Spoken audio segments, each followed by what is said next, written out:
Hi, welcome to Chinni's flavours. ఈరోజు మనం dry fruit laddu ఎలా చేసుకోవాలో చూద్దాం. ముందుగా 100 గ్రామ్స్ బాదం, 50 గ్రామ్స్ పిస్తా, 50 గ్రామ్స్ కిస్మిస్, 100 గ్రామ్స్ కాజును తీసుకొని ఇలా చిన్న చిన్న ముక్కలుగా కట్ చేసుకోవాలి. 22 డేట్స్ని తీసుకొని గింజ తీసేసి 2-3 పీసెస్గా చేసుకోవాలి. 2 table spoon coconut powder, 2 table spoon గసగసాలను తీసుకోవాలి. డేట్స్ని మిక్సీ జార్లో వేసుకొని కొంచెం వాటర్ యాడ్ చేసుకొని ఇలా మెత్తగా పేస్ట్ చేసుకోవాలి.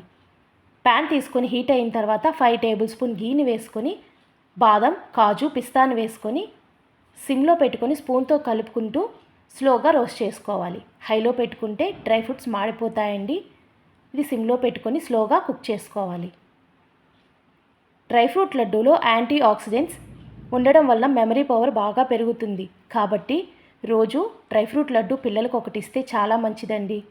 ఇలా రోస్ట్ అయిన తర్వాత కిస్మిస్, గసగసాలు, కోకోనట్ పౌడర్ని కూడా యాడ్ చేసుకొని ఒక హాఫ్ మినిట్ కుక్ చేసుకోవాలి. డ్రై ఫ్రూట్స్లో చాలా న్యూట్రియంట్స్ ఉంటాయండి. బోన్స్ హెల్తీగా ఉండటానికి ఉపయోగపడుతుంది.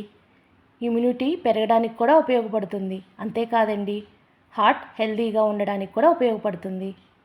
ఇలా బాగా కలుపుకొని స్టవ్ ఆఫ్ చేసి చల్లారిన తర్వాత మిక్సీ జార్లోకి తీసుకొని కచ్చాపచ్చాగా గ్రైండ్ చేసుకోవాలి. కచ్చాపచ్చాగా గ్రైండ్ చేసుకోవడం వలన పిల్లలకి ఏం డ్రై ఫ్రూట్స్ వేసామో తెలియకుండా ఉంటుంది. కొంతమంది పిల్లలు డ్రై ఫ్రూట్స్ ఇష్టపడరు కదా. ఇలా ప్యాన్ తీసుకొని 2-3 టేబుల్ స్పూన్ గీ వేసుకొని డేట్స్ పేస్ట్ని కొంచెం కుక్ చేసుకోవాలి. స్టవ్ ఆఫ్ చేసి డేట్స్ పేస్ట్లో మనం గ్రైండ్ చేసి పెట్టుకున్న డేట్స్ని వేసుకొని ఇలా మిక్స్ చేసుకోవాలి. 1/2 టేబుల్ స్పూన్ ఇలాచీ పౌడర్ యాడ్ చేసుకొని బాగా కలుపుకోవాలి. స్టవ్ ఆఫ్ చేసుకొని చేసుకోవాలండి. ఇలాగా ఒక బౌల్లోకి తీసుకొని ఇలా కలుపుకుంటూ చల్లారిన తర్వాత చేతికి నెయ్యి రాసుకొని చిన్న చిన్న లడ్డూలాగా చేసుకోవాలి.